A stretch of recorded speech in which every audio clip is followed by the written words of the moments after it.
जय श्री राम सभी किसान भाइयों को स्वागत है आपका अपने YouTube चैनल BWM टुडे भाव पर। आज हमारे बीच में एक शख्सियत हमारी भवानी मंडी की हमारे आरिफ भाई हमारे पास में बैठे हुए हैं। आप हमारे भवानी मंडी के लोकल व्यापारी है और हमारे भवानी मंडी के में जितने भी बाहर के व्यापारी आते हैं, अभी उत्तराखंड के, महाराष्ट्र के बहुत सारे व्यापारी आपके अंडर में है। व्यापारी इनसे कांटेक्ट करते हैं और फिर व्यापारी को माल खरीदने में और माल लोडिंग करने में आप बहुत सपोर्ट करते हैं। जैसे सलमान भाई थे, ऐसे आरिफ भाई का भी अच्छा काम है, भवानी मंडी में अच्छा नाम है और आप भी पूरा व्यापारी को सपोर्ट करते हैं, कोऑपरेट करते हैं। तो किसान भाइयों, स्वागत है आपका आज की साप्ताहिक रिपोर्ट में फिर से वापस में। आज दिन रविवार, फिर शुरुआत करते हैं। तारीख आपको डिस्क्रिप्शन डाल देंगे यूट्यूब थंबनेल में, वहां से आप देख लेना। और अब बात करते हैं आरिफ भाई से। आरिफ भाई, स्वागत है आपका हमारे चैनल पर। और आपसे एक चीज पूछना चाहेंगे कि अभी वर्तमान में जो फरवरी में जो बाजार गिरे, इसका क्या क्या कारण है? वर्तमान में जो बाजार गिरे इसका कारण, मुख्य कारण है व्यापारी बाहर के लिए, व्यापारी बाहर के हैं और मौसमी का बदलाव भी है। मौसम का बदलाव भी है। और जो व्यापारी कुछ किन्नू में लगे हुए हैं, कुछ अंगूर में लगे हुए हैं। अच्छा। इसके कारण व्यापारी नहीं आने के कारण भाव गिरे हुए। अच्छा। और आज कल में कुछ 1-2 रुपए की बढ़ोतरी आई थी। और आगे भी माल तेज होंगे, संभावना है तेज होने। वर्तमान में बाजार कम होने का कारण आप बता रहे हैं कि भाई किन्नू और अंगूर में व्यापारी लगे हुए हैं। किन्नू भी संतरा की कॉपी होती है एक तरह से, उसमें थोड़ा रस की मात्रा ज्यादा होती है, अपने यहाँ रस थोड़ा कम होता है, मीठापन अपने संतरा में ज्यादा होता है। किन्नू की मात्रा बहुत ज्यादा है। गंगानगर साइड में बहुत सारा किन्नू होता है। महाराष्ट्र में भी किन्नू की अच्छी पैदावार होती है किसान भाइयों। तो कहीं ना कहीं किन्नू की वजह से व्यापारी डिस्टर्ब है। और साथ में एक बात और उन्होंने अच्छी बताई कि मौसम की वजह से बाजार गिर रहे हैं, क्योंकि बीच में आपने देखा 2-3 दिनों से लगातार हवा के कारण कहीं ना कहीं बाजार में संतरा गिर रहे थे, तो किसानों की मजबूरी बन गई यहाँ माल लाना। और जब आवके बढ़ी तो ऑटोमेटिक बाजार गिर गए। जैसे आवके बढ़ी तो बनी बनाई बात आपको बता रहेगा उदाहरण कि जब किसी लड़के की शादी नहीं होती है, जब उसकी शादी नहीं होगी तो क्या करेगा वो? किसी भी लड़की की शादी करेगा। लेकिन किसी लड़के के ज्यादा संबंध आते हैं, 12 में नए नए लड़के को संबंध आते हैं उसके शादी के लिए, तो लड़का क्या करेगा? उसमें क्वालिटी ढूंढेगा। लड़की सुंदर भी होनी चाहिए, लड़की पढ़ी लिखी भी होनी चाहिए, उसका रंग रूप अच्छा होना चाहिए, सब चीजें देखता है आदमी। लेकिन जिसके कोई शादी के संबंध ही नहीं आते, वो नल्ला रहता है, नल्ला तो कैसे शादी करनी है साहब अपन को, तो क्या सड़ी लंगड़ी लूड़ी जैसी होगी शादी कर लेता है। सेम वो स्थिति है। जीवन में भी ये चीज लागू होती है, व्यापार में भी चीज लागू होती है। अगर आपके माल की आवक बढ़ती है, जो आपको बताया था मैंने वीडियो के अंदर कि अगर माल की आवक बढ़ती है तो कहीं ना कहीं यहाँ के जो व्यापारी है वो भी हताश हो जाता है कि उसको माल ज्यादा जाता है उसके पास में, तो माल दबा के लेता है कहीं ना कहीं। आरिफ भाई, एक बात और पूछना चाहेंगे आपसे कि आगे मार्च में क्या संभावना रह सकती है? कितनी तेजी रह सकती है, कितनी की संभावना हो सकती है मार्च के अंदर? मार्च में 15 तारीख बाद तेजी आ सकती है। अच्छा। इससे पहले तेजी आने की कोई संभावना नहीं है। कुछ 1-2 रुपये बढ़ते हैं, वो रोज का भाव है, ऊपर नीचे मौसम होता है।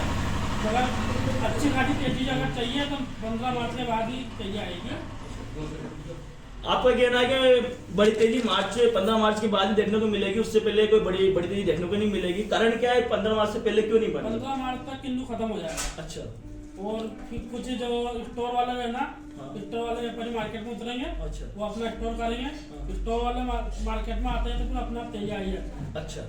आपका ये कहना है कि 15 तारीख तक में क्या होगा कि किन्नू की जो फसल अभी चल रही गंगानगर जो साइड पे जो, और महाराष्ट्र में किन्नू की अच्छी पैदावार है, तो किन्नू खत्म हो जाएगा। साथ ही साथ जो स्टोर के व्यापारी होते हैं जो संतरा का स्टोरेज करते हैं, वो स्टोरेज करने के बाद ऑटोमेटिक मार्केट में तेजी आती है। तो संभावना क्या हो सकती है आरिफ भाई, कितनी तेजी आ सकती है?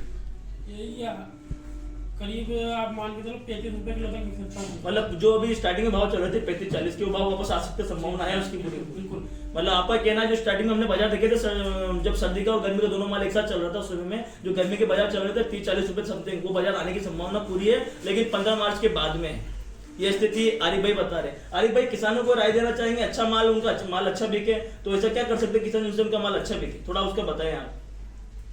किसान का क्या है, किसान माल रोक के रखेगा, उनका माल रुकने लायक हो।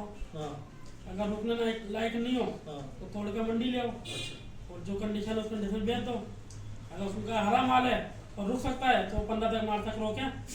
स्टोर वाले चांस लगेंगे उनमें, स्टोर के माल में चांस लगेंगे, तो जल्दी चांस लग नहीं सकते। अच्छा। आपका कहना है कि जिन किसान भाई को माल पक गया हो तो मंडी में ले आए, बेच दे। अभी 20-22 रुपए की जो रेंज चल रही है उसमें भी कोई खास नुकसान नहीं है आपका। और अगर जिनका माल हरा हो तो जो रोक सकते हैं रोके, तो स्टोर वाले आपको अच्छी रेंज में पैसा देंगे कहीं ना कहीं। तो उसकी कह रहे हैं आप कि अच्छी रेंज आपको देखने को मिल सकती है।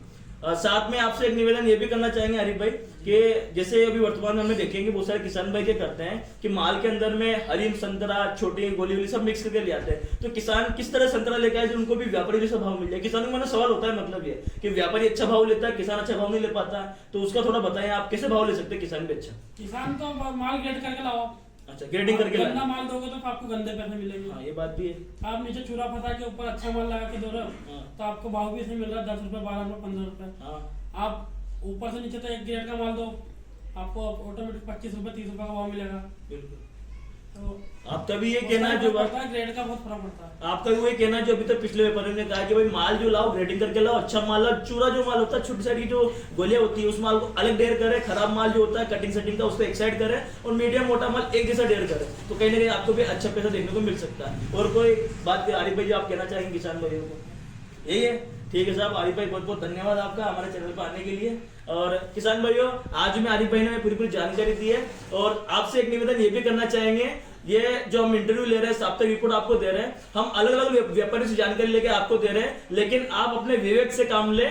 अभी में जो फायदा, हम तो कोशिश करते हैं कि आपका फायदा हो, लेकिन देखो कभी कभी परिस्थिति ऐसी बैठती है, कभी आप फायदा ना भी कमा सके, तो उसके लिए मैं पहले कह दूं आप अपने मन से काम करें। हम तो वो काम करते हैं ताकि आप लोगों को जानकारी सटीक पहुंच सके, कि व्यापारी से अलग अलग व्यापारी जानकारी इसलिए लेते हैं क्योंकि आप अकेले 3 से 4 तरह के व्यापारियों से की गाड़ी को अभी काम कर रहे हैं, अलग अलग राज्यों के जो व्यापारी उनका काम आप देख रहे हैं, तो कहीं ना कहीं आपका अनुभव अच्छा होगा, इसलिए आपका इंटरव्यू लिया। ऐसे अलग अलग व्यापारी को हम इंटरव्यू लेते हैं, इस कारण से लेते हैं ताकि किसानों को सटीक जानकारी मिल सके। फिर भी हम कोशिश तो ये करते हैं कि हमारा जो यूट्यूब परिवार है, हमारे जो किसान भाई है, हम भी किसान के बेटे हैं, और हमारी भी आस होती है किसान को अच्छा पैसा मिल सके, इसलिए आप तक जानकारी देने का काम कर रहे हैं। लेकिन फिर भी आप जो भी काम करें अपने विवेक से करें। साथ में एक निवेदन और भी है, जो भी वीडियो देख रहे हैं नीचे में सुपर थैंक्स का ऑप्शन है, वहां से आप सुपर थैंक्स करके हमें आर्थिक मदद दे सकते हैं। साथ में जिनको अधिक जानकारी चाहिए, माल कैसे खरीदते हैं, माल को और अच्छा कैसे बेच सकते हैं, जो जो टेक्निक आपको चाहिए उसके लिए चैनल को ज्वाइन कर सकते हैं, हम आपको वहां से अलग सर्विस देंगे। ठीक है भाई, जय श्री राम। मिलते हैं फिर वापस आपसे, मिलते हैं।